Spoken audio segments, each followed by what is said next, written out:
ही है, दोनों शब्द एक ही हैं, चाहे धर्मनिरपेक्ष बोल लो चाहे पंथ निरपेक्ष बोल लो। देखो धर्मनिरपेक्ष का मतलब है यहाँ राज्य का कोई धर्म नहीं है, राज्य का कोई धर्म नहीं है, राज्य सभी धर्मों को समान रूप से बढ़ावा देगा। धर्मनिरपेक्षता का मतलब है राज्य का कोई धर्म नहीं है, राज्य धर्म सापेक्ष नहीं है, धर्म निरपेक्ष है, सभी धर्मों को बराबर बढ़ावा देने वाला है। ये किसी भी धर्म के पक्षपात नहीं कर सकता, किसी एक धर्म का ये पक्ष नहीं ले सकता। यहाँ पे सभी धर्म सम्मान है, यहाँ पे सभी धर्म सम्मान है। ठीक है, अब आगे हम पढ़ेंगे लोकतंत्रात्मक लोकतंत्रात्मक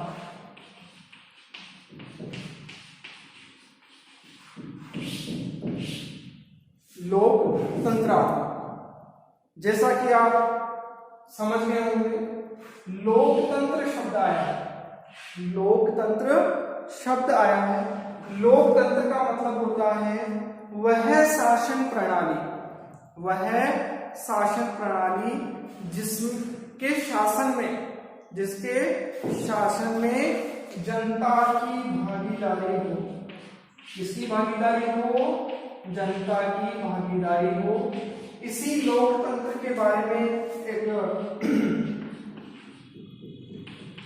अमेरिका के राष्ट्रपति हुए हैं अब्राहम लिंकन। अब्राहम लिंकन ने एक सुंदर परिभाषा दी है, शासन जनता का, जनता के लिए जनता द्वारा शासन ही क्या कहलाता है, लोकतंत्र कहलाता है। तो भारत में क्या है, शासन में जनता की भागीदारी है। तो भारत का जो शासन का जो स्वरूप है, सरकार की जो प्रकृति है, वो कैसी है, लोकतंत्र की है। देखिएगा, आप जब पूरा संविधान पढ़ लेंगे तो पूरे संविधान में कहीं भी लोकतंत्र शब्द का उल्लेख नहीं मिलेगा। लोकतंत्र शब्द का उल्लेख केवल और केवल कहाँ है, प्रस्तावना में है। ये ध्यान रखिएगा, प्रश्न आ सकता है भारतीय संविधान में लोकतंत्र शब्द का उल्लेख कहाँ किया गया है, तो वहां आपको केवल प्रस्तावना ही आंसर करना है और कहीं भी इसका उल्लेख नहीं है। आगे हम पढ़ेंगे लोकतंत्रात्मक, आगे शब्द आया गणराज्य, आगे क्या शब्द आया, गणराज्य। देखिएगा, गणराज्य किसे कहते हैं, गणराज्य वो होता है जिस देश का राष्ट्राध्यक्ष, जिस देश का राष्ट्राध्यक्ष वंशानुगत न होकर, वंशानुगत न होकर क्या होता है, निर्वाचित होता है। क्या होता है, निर्वाचित होता है। तो भारत का राष्ट्राध्यक्ष कौन होता है, भारत का राष्ट्राध्यक्ष होता है हमारा राष्ट्रपति। और राष्ट्रपति का क्या होता है, 5 वर्ष के लिए निर्वाचन होता है। इस प्रकार भारत क्या है, गणराज्य है। अमूमन मैं जब मैं खुद स्कूल में पढ़ता था और बाद में कई स्कूलों में देखा कि जब 26 जनवरी आती है, 26 जनवरी आती है, तो 26 जनवरी से पहले बच्चों को पूछा जाता है या बच्चों से ये कहा जाता है कि हम 26 जनवरी क्यों मनाते हैं, हम 26 जनवरी क्यों मनाते हैं। तो अमूमन एक साधारण सा आंसर आता है कि इस दिन हमारा संविधान लागू हुआ था। सरासर गलत, क्योंकि हम 26 जनवरी को गणतंत्र दिवस के रूप में मनाते हैं और गणतंत्र दिवस का संविधान लागू होने से कोई संबंध नहीं है। हालांकि कई जो विद्वान हैं वो ये तर्क देते हैं कि 26 जनवरी 1929 को लाहौर का कांग्रेस अधिवेशन हुआ और उस अधिवेशन में आगामी 26 जनवरी को स्वतंत्रता दिवस के रूप में मनाने की घोषणा हुई और उसी के तहत हम आज संविधान को लागू करते हैं और गणतंत्र दिवस के रूप में मनाते हैं। जैसा कि मैंने पहले बताया, गणराज्य का मतलब क्या होता है? जिस देश का राष्ट्राध्यक्ष वंशानुगत न होकर क्या हो, निर्वाचित हो। ठीक है, निर्वाचित हो तो वो देश क्या कहलाएगा? गणराज्य कहलाएगा। मैं बात करता हूं 26 जनवरी 1950। 26 जनवरी 1950 को ही हमारा संविधान लागू हुआ और 26 जनवरी को ही हमारा भारत गणतंत्र बना। 26 जनवरी 1950 को ही हमारा भारत क्या बना? गणतंत्र बना। गणतंत्र कैसे बना? क्योंकि हमारे भारत के जो प्रथम राष्ट्राध्यक्ष हैं निर्वाचित, भारत के प्रथम राष्ट्राध्यक्ष हैं निर्वाचित, कौन? राष्ट्रपति। कौन थे? डॉक्टर राजेंद्र प्रसाद।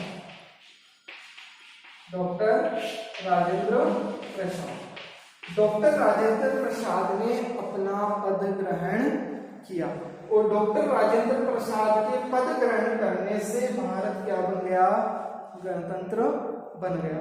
अब कई विद्यार्थियों के मन में ये प्रश्न उठ रहा होगा कि सर हमारा देश 15 अगस्त 1947 को आजाद हुआ, 15 अगस्त 1947 से लेकर 26 जनवरी 1950 से तक क्या भारत गणतंत्र नहीं था? बिल्कुल नहीं था। भारत की स्थिति डोमिनियन स्टेट की थी, जिसको हम हिंदी में अधिराज्य बोलते हैं। भारत की स्थिति 15 अगस्त 1947 से लेके 26 जनवरी 1950 तक अधिराज्य की थी, डोमिनियन स्टेट की थी। इसकी थी अधिराज्य की, डोमिनियन स्टेट की थी। ठीक है, क्योंकि भारत का जो राष्ट्राध्यक्ष था वो पहले स्वतंत्र भारत के प्रथम गवर्नर जनरल थे लॉर्ड माउंटबेटन, जो किसके द्वारा नियुक्त थे? ब्रिटेन की संसद और ब्रिटेन की महारानी के द्वारा नियुक्त थे। तो भारत क्या था? अधिराज्य था। वर्तमान में 26 जनवरी 1950 से लेकर वर्तमान तक क्या है? गणतंत्र है। तो इस बात पर आप विशेष ध्यान दीजिएगा। ठीक है, ये हमारा हो गया सरकार की प्रकृति। सरकार की प्रकृति कैसे? हम भारत के लोग भारत को संपूर्ण प्रभुत्व संपन्न, समाजवादी, पंथ निरपेक्ष, लोकतांत्रिक गणराज्य, ये हमारे प्रस्तावना में सरकार की प्रकृति का वर्णन किया गया है। यहाँ पे ये ध्यान दीजिएगा, भारत के संविधान में केवल प्रस्तावना में ही लोकतंत्र और गणराज्य व्यवस्थाओं का उल्लेख किया गया है। इसके अलावा कहीं भी इन शब्दों का उपयोग नहीं किया गया है। अब इसके बाद में हम संविधान के उद्देश्यों की बात करते हैं। संविधान के उद्देश्यों की बात करते हैं। तीसरे नंबर पे संविधान के उद्देश्य देखिएगा। संविधान में 4 प्रकार के उद्देश्यों का उल्लेख किया गया है। न्याय, स्वतंत्रता,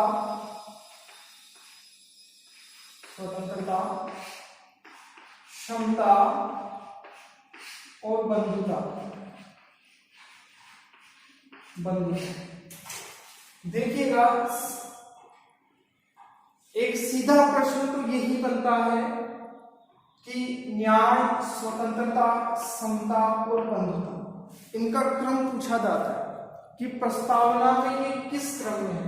तो पहले न्याय आएगा, फिर स्वतंत्रता आएगी, फिर समता और फिर बंधुता, ये इसका क्रम रहेगा। तो सबसे पहले हम बात करेंगे उद्देश्यों में न्याय करेंगे। तो प्रस्तावना में सामाजिक, आर्थिक और राजनीतिक न्याय की बात की गई है। प्रस्तावना में सामाजिक, आर्थिक और राजनीतिक 3 प्रकार के न्याय की बात की गई। ये याद रखिएगा, इसी क्रम में सामाजिक, आर्थिक और राजनीतिक न्याय की बात की गई है। ये 3 के अलावा प्रश्न इस प्रकार से आएगा, प्रस्तावना में किस प्रकार के न्याय की बात नहीं की गई है। तो आगे आ जाएगा कुछ धार्मिक वगैरह या और कोई शब्द दे देगा तो वो क्या हो जाएगा, गलत हो जाएगा। तो इस प्रकार से प्रस्तावना में केवल 3 प्रकार के न्याय, सामाजिक न्याय, आर्थिक न्याय और राजनीतिक न्याय। अब ये देखिएगा, ये जो न्याय है जो प्रस्तावना में लिखा गया है, इसका उल्लेख संविधान में और कहीं भी है क्या? हाँ है, हमारे भारतीय संविधान का भाग 4, नीति निर्देशक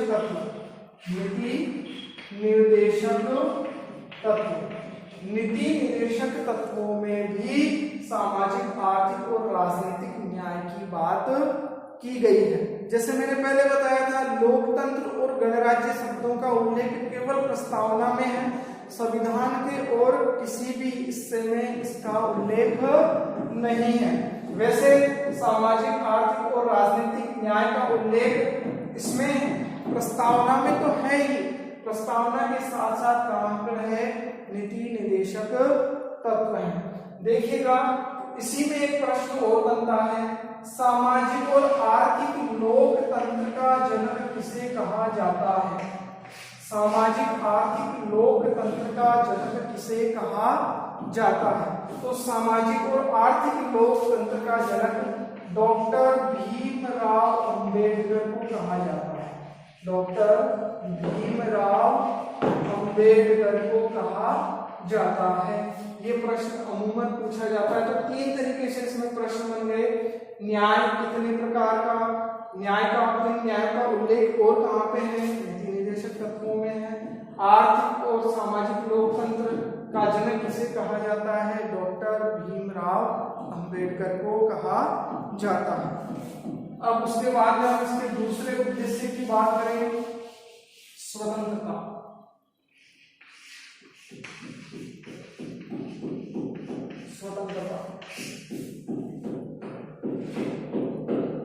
स्वतंत्रता की बात करें तो विचार, अभिव्यक्ति, विश्वास,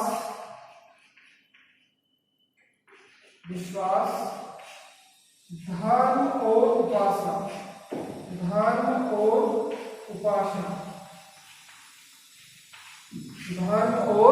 उपासना। देखिएगा, प्रस्तावना में जिस स्वतंत्रता का उल्लेख किया गया है उसमें 5 प्रकार की स्वतंत्रताओं का उल्लेख किया गया है। विचार, अभिव्यक्ति, विश्वास, धर्म और उपासना की स्वतंत्रता की बात संविधान में की, प्रस्तावना में की गई है। अब यहाँ देखेंगे कि इस प्रस्तावना के अलावा भी इनका उल्लेख कहीं है क्या? तो देखिएगा, विचार और अभिव्यक्ति की स्वतंत्रता का उल्लेख जब हम मौलिक अधिकार पढ़ेंगे तो मौलिक अधिकारों में अनुच्छेद 19(1) में विचार और अभिव्यक्ति की स्वतंत्रता का उल्लेख किया गया है। इसी के साथ हम देखेंगे धर्म और धर्म और उपासना का उल्लेख मौलिक अधिकारों में अनुच्छेद 25 में भी किया गया है। तो विचार और अभिव्यक्ति का 19(1) में और धर्म और उपासना की स्वतंत्रता का उल्लेख अनुच्छेद 25 में भी किया गया है। प्रस्तावना और मौलिक अधिकारों दोनों में इसका आपको उल्लेख मिलेगा। अब स्वतंत्रता के बाद में क्षमता।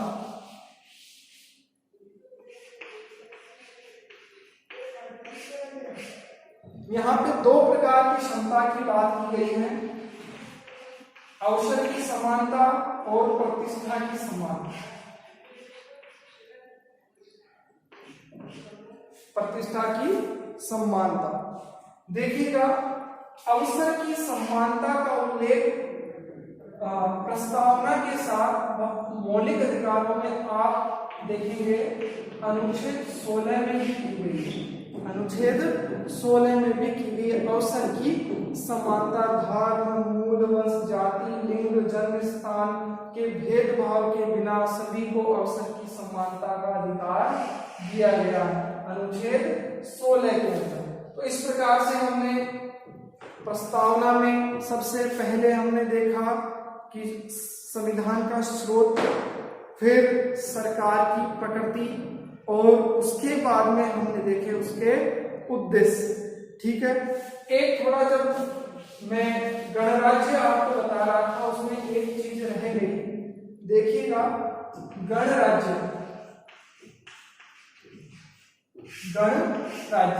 मैंने आपको बताया था कि 26 जनवरी 1950 को भारत गणतंत्र बना और जो भी 26 जनवरी मनाई जाती है, गणतंत्र दिवस मनाया जाता है, तो उसके पीछे लोग ये तर्क देते हैं कि इस दिन संविधान लागू हुआ था, जबकि संविधान लागू होने का रीजन अलग है।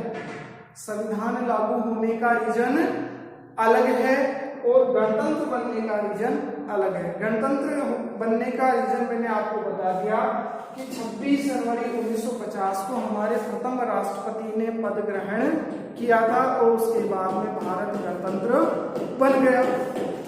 ठीक है, संविधान 26 जनवरी को ही लागू हुआ।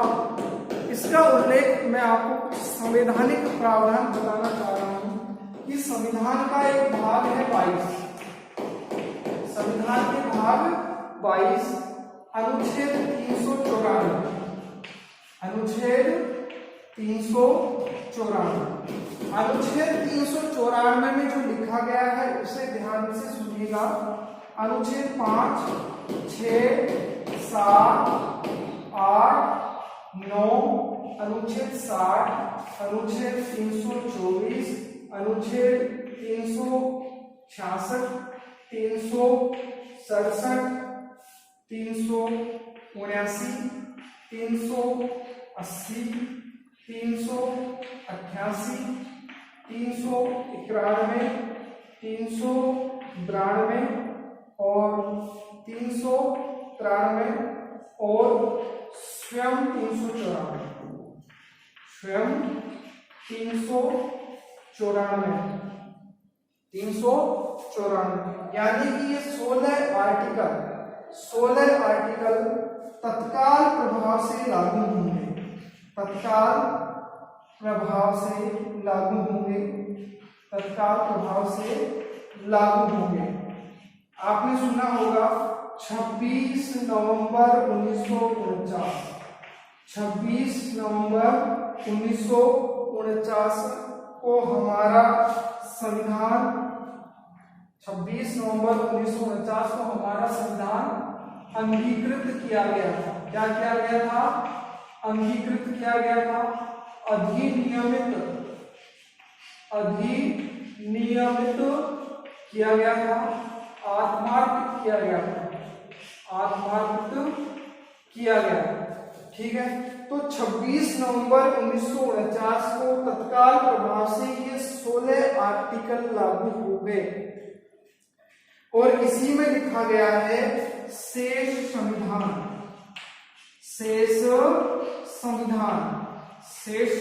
कब लागू होगा? शेष संविधान 26 जनवरी 1950 को लागू होगा। शेष संविधान कब लागू होगा? 26 जनवरी 1950 को लागू होगा। तो इस प्रकार गणतंत्र दिवस मनाने में और संविधान लागू होने में कोई संबंध नहीं है। 26 जनवरी 1950 की डेट का उल्लेख अनुच्छेद 394 में किया गया है। तो ये आगे से ध्यान रखें, जब ऐसा प्रश्न हो कि गणतंत्र दिवस क्यों मनाया जाता है, तो अब आप ये नहीं कहिएगा कि इस दिन संविधान लागू हुआ था इसलिए हम गणतंत्र दिवस मनाते हैं। ठीक है, अब हम बात करते हैं कि ये जो मैंने शब्द लिखे, अंगीकृत, अधिनियमित और आत्मार्पित, ये जो 26 नवंबर 1949 की जो तारीख है, इस दिन हमारा संविधान अंगीकृत, अधिनियमित और आत्मार्पित किया गया था। इसका उल्लेख संविधान में कहाँ है? जैसे मैंने बताया 26 जनवरी 1950 को शेष संविधान लागू होगा, इसकी तिथि का उल्लेख अनुच्छेद 394 में है। तो ये जो अंगीकृत किया गया, इसका उल्लेख कहाँ है? इसका उल्लेख प्रस्तावना में है। इसका उल्लेख कहाँ है? प्रस्तावना में है।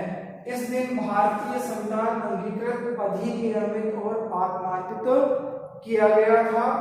मार्ग शीर्ष शुक्ला सप्तमी विक्रमी संवत 2006 को हमारा भारतीय संविधान अंगीकृत, अधिनियमित और आत्मार्पित किया गया। तिथि को याद रखिएगा, मिति मार्ग शीर्ष शुक्ला सप्तमी विक्रम संवत 2006। ये तिथि भी पूछी जा सकती है कि किस तिथि को संविधान अधिनियमित हुआ था या अंगीकृत किया गया। अब देखिए, ये जो अंगीकृत जो शब्द है, इस अंगीकृत शब्द का अर्थ क्या होता है? अधिनियमित है, इस शब्द का अर्थ क्या होगा? आत्मार्पित है, इसका मतलब क्या होगा? देखिएगा, अंगीकृत का मतलब है स्वीकार करना। अंगीकृत का मतलब क्या है? स्वीकार करना। ठीक है। अधिनियमित का मतलब है लागू करना। लागू करना। आत्मार्पित का मतलब है स्वयं को अर्पित करना। स्वयं को अर्पित करना या सौंपना। सौंपना भी कह सकते हैं। ठीक है। तो भारतीय संविधान को भारत की जनता के द्वारा स्वीकार किया गया, भारत की जनता के द्वारा लागू किया गया और भारत की जनता ने स्वयं को अर्पित किया। इस प्रकार भारत के संविधान की जो प्रस्तावना है, इस प्रस्तावना में बहुत से जो शब्द हैं, ये सार तत्व लिए हुए हैं। हर एक शब्द को बड़ी बारीकी से ध्यान से पढ़िएगा और इनसे बहुत अच्छे अच्छे प्रश्न बनते हैं विभिन्न प्रतियोगी परीक्षाओं में। ठीक है। अब इसमें हम एक फर्स्ट ग्रेड की एग्जाम हुई थी 2016, उसमें ये प्रश्न पूछा गया था कि भारतीय संविधान की जो प्रस्तावना है, इसमें लोग शब्द हैं, नागरिक शब्द हैं या व्यक्ति शब्द है। देखिएगा, भारतीय संविधान की जो प्रस्तावना है, इसमें तीनों चीजें, हम भारत के लोग, भारत के नागरिकों को और व्यक्ति की गरिमा, एकता और अखंडता, तो ये तीनों शब्दों का उल्लेख भारत के संविधान की प्रस्तावना में है। ठीक है।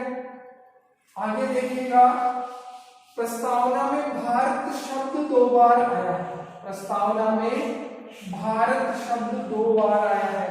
हम भारत के लोग भारत को संपूर्ण प्रभुत्व संपन्न, तो भारत शब्द का उल्लेख कितनी बार आया है?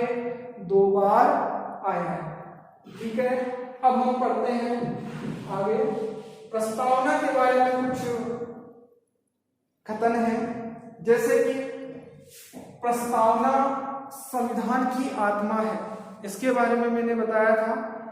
और वो भी बताया था डॉक्टर भीमराव अंबेडकर के अनुसार अनुच्छेद 32 संवैधानिक उपचारों का अधिकार संविधान की आत्मा है। इसी प्रकार संविधान सभा के एक सदस्य थे ठाकुर दास भार्गव, उन्होंने प्रस्तावना को संविधान का सबसे महत्वपूर्ण भाग, संविधान की कुंजी, संविधान की आत्मा और संविधान का आभूषण कहा है।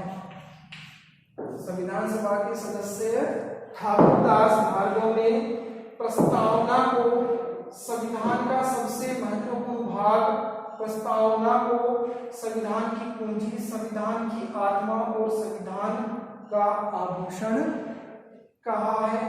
इसी के साथ हम आगे बढ़ते हैं। दूसरे सदस्य हैं नानी पालकीवाला। नानी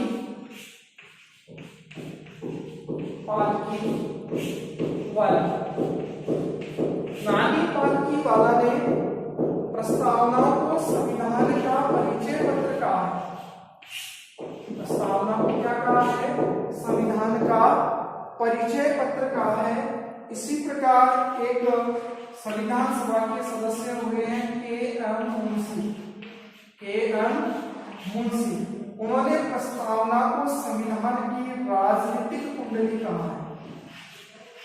राजनीतिक कुंडली कहा है। के.एम. मुंशी ने प्रस्तावना को संविधान की राजनीतिक कुंडली कहा है। इस प्रकार विभिन्न विद्वानों ने प्रस्तावना के बारे में अपने अपने कथन दिए। इसी के साथ प्रस्तावना में एक प्रश्न और बनता है। देखिएगा कि एक सुप्रीम कोर्ट में एक वाद आया जिसे बेरुवाड़ी वाद है, जिसे बेरुवाड़ी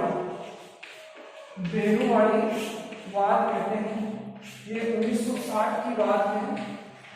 1960 में सुप्रीम कोर्ट ने यह कहा कि प्रस्तावना संविधान का भाग नहीं है। प्रस्तावना संविधान का भाग नहीं है। ठीक है। इसी के बाद में एक केशवानंद भारती